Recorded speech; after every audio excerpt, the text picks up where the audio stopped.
those kids have now become police officers. Some of those kids have become specials. More and more, they're getting involved. So there were about 7 or 8 different categories of volunteer and police officer and force, police staff and officer, that those young people have started to apply for. Now that's one way to start to engage communities, and that's one cohort of people. And give out leaflets and get going through the road. In the rest of it. It's 8 years, by the way, for 11 years. I think that's the way forward with West Yorkshire Police, to understand how else they're working with communities. The launch programme, I didn't know anything about the launch programme until a couple of days ago. That's another amazing opportunity for us to really start to have those different conversations with schools and young people and change that trust relationship that people have with police. But I do emphasise this, the police also need to change, because when you have an incident like the other day in the middle of town with a pepper spray, that raises questions of trust for black communities. So we do need to understand that it's a two-way street, and as people change their view of the police also need to change their views of people. We need a more humanitarian approach to policing, I think. We need to have a different conversation. The police are part of our communities. Let's remind them of that.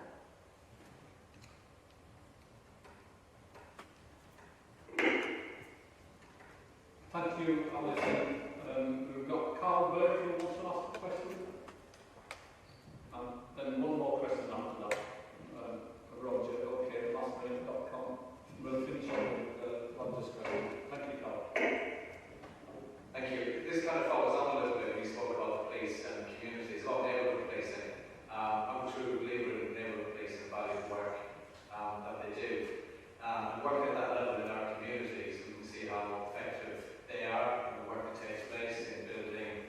And I suppose in what we want to do and the objectives we want to achieve, we need to build that trust and good relationships in our communities. And I think neighbourhood policing is a good way at that level to set about doing some of that. So how would you ensure the police pursue the gender engagement with the public through effective neighbourhood policing, and your thoughts on neighbourhood policing and how that fits into your plan?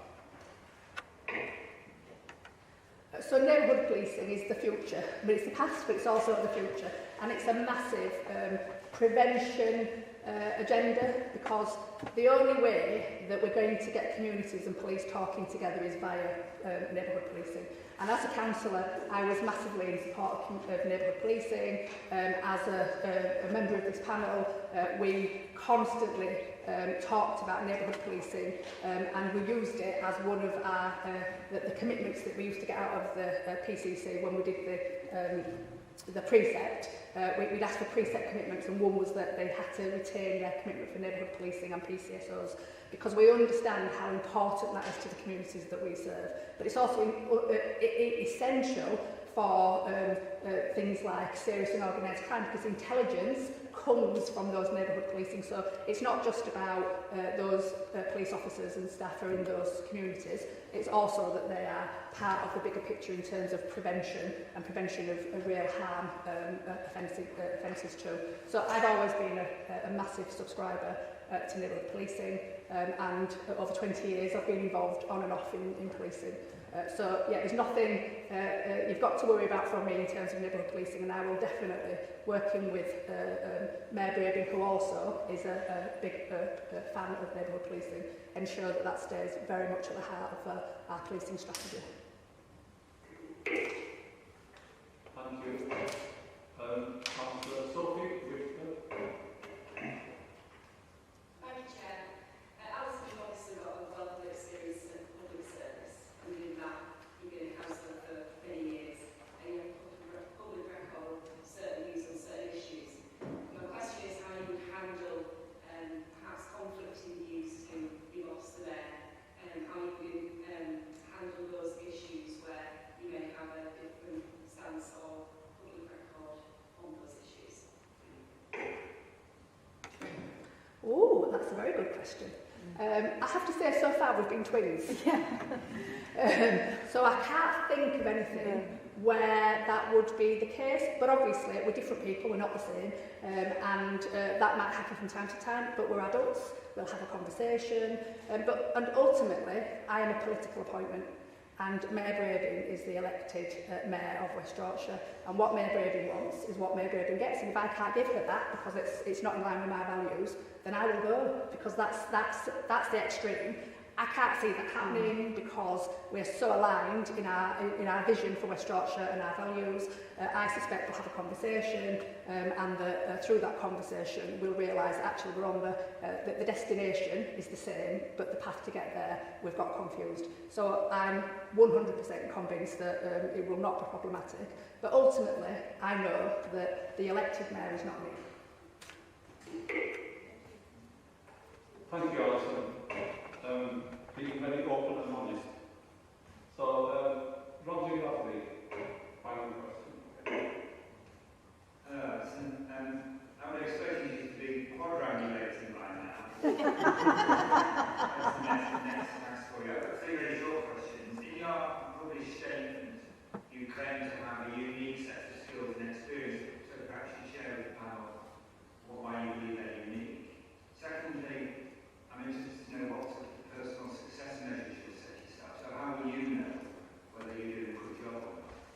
And then thirdly, you will recall, I think it was in 2015 when you were chair of this panel in a public setting, you threatened to pass a motion of no confidence in the PCC because of repeated failures of his office to supply the panel with timely information.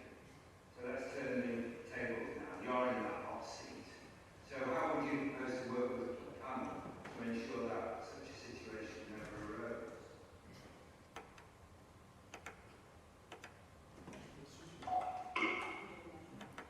Right, got it on. Yes, thank you for that one.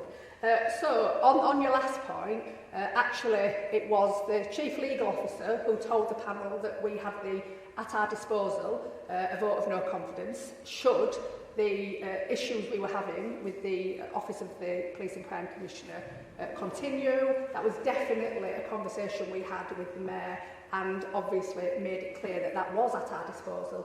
I don't remember voting for a vote of no confidence, and I don't remember the panel issuing a vote of no confidence. It was a conversation about the toolkit that we had at our disposal if we didn't get what we needed to exercise our legal functions. And it is a very difficult job for the panel because even though your role is critical, and I know that more than many, again going back to my uniqueness, the work that we did on data integrity is second to none, and that is why West Yorkshire is outstanding when it comes to data recording. I am so proud of that work. But that could not have happened had we not set our faces to the Office of the Police and Crime Commissioner and made it clear that we meant what we said. I know that when you say to me, we mean what we say, I know you mean it because I know what you've got in your toolbox, because I had that in my toolbox too. And again, that links in with what makes me unique. I've been sat with you, alongside you. I know the conversations you've had. I know the concerns. I know the passion that you have for West Yorkshire. And I know the massive contribution you make to policing and to keeping communities safe in West Yorkshire. I think that is unique. But when you think about my personal qualities, obviously I'm a leader. I've been a leader for 30 years. I could tell you all my accreditations and awards that I've won over the years. I won't bore you with any of that. But I'm an established, successful leader in both mental health, but also as a politician. I do have an understanding of politics and the way that sometimes the world works. I also have substantial subject matter expertise in D&I, diversity and inclusion, mental health, domestic abuse, as well as my own personal lived experience of mental health and all the rest of it. So I think that does put me in a unique position. Yes, I've also had 20 years experience of working in police scrutiny in one form or another, which I think is another area of expertise that not everybody could claim. But I also think that being a black person in West Yorkshire, at a time when we have the Black Lives Matter movement, the murder of George Floyd, That is a really important statement to the people of West Yorkshire. And when someone talked earlier about satisfaction, we talked for years about how black satisfaction was always lower than white satisfaction. This is a step in the right direction for creating that trust, creating that new conversation. That gives me a unique position because none of the previous candidates have had that advantage, and I do think it's an advantage. In terms of success measures, I want to be able to look myself in the mirror on a morning, Roger. I want to be able to know that I did my best every day, and I want to be able to say to Tracy, I fought for you and for your manifesto promises, and I worked hard every day to deliver your objectives that are in the police and crime plan. I didn't shirk, I didn't collude, I didn't turn the head when I saw something that shouldn't be happening. Those are my personal success measures. I have integrity, and I will continue to have integrity through this 3-year period. In terms of the police and crime plan objectives, I hope to be able to deliver those. Clearly, my role is about cutting crime, ensuring an effective and efficient force, alongside Tracy being the voice of the people. I understand that I've got some statutory functions as well as some functions in relation to my relationship with the public and the community engagement that I do. There are lots of different success measures that will emerge over the next 9 months as Tracy puts her plan together. And I'm sure that you'll tell me whether or not I'm achieving any of those success measures. I hope you do tell me, because I really welcome that open, transparent dialogue. But the one that's important to me is, did I do a good job? Can I look myself in the face? Can I look my kids in the face? Can I look Tracy in the face? And if the answer is yes, I'll go to bed knowing I've done a good job.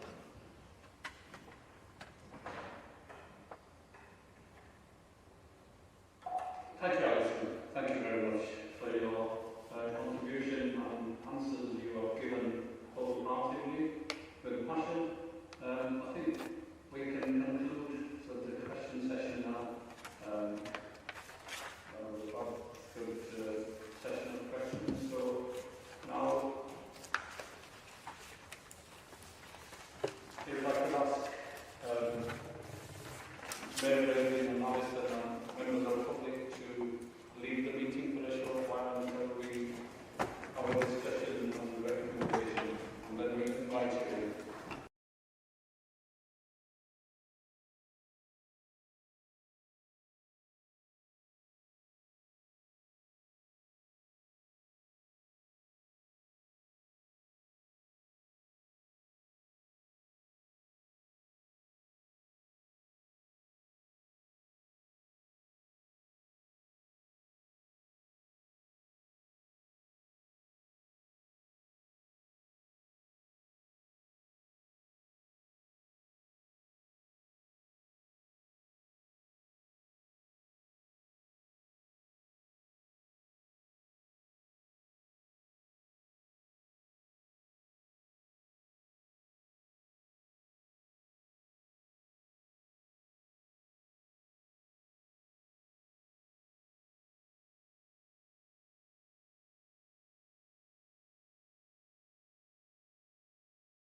accept Tracy Braden's recommendation of preferred candidate, so you are accepted as a Deputy Police and Crime Commissioner for West Yorkshire. So congratulations. Thank you so much. Chair, may I just say? Yeah. If I may just say thank you so much. We're on a journey together that's going to be exciting, challenging, but I really do believe the decision you've made today is going to help us make West Yorkshire safer for our families and for our constituents. So thank you so much for your wisdom. Thank you. Thank you, Mayor Braden. We will formally write to your office with 1 or 2 recommendations of commitment from Alison to work with the panel and the request we make in terms of papers arriving timely and working with combined authorities. So you will get it in writing. Thank you. Is it okay if I speak, Chair? Yeah, sure. Yeah, I won't take a lot of your time. Thank you so much for your confidence in me, and I will not let you down. I know what your frustrations have been in the past, and I will sincerely work with you all across party, as I always have done, to make sure that your concerns are listened to and that you get the information you need in a timely way. And if you've got any issues at any time, you know that my door is always open. You should all have my mobile number, those of you from the past, and I'll give it to you all. I absolutely am committed to the very best for West Yorkshire, and I know that that's what you want to, Team West Yorkshire.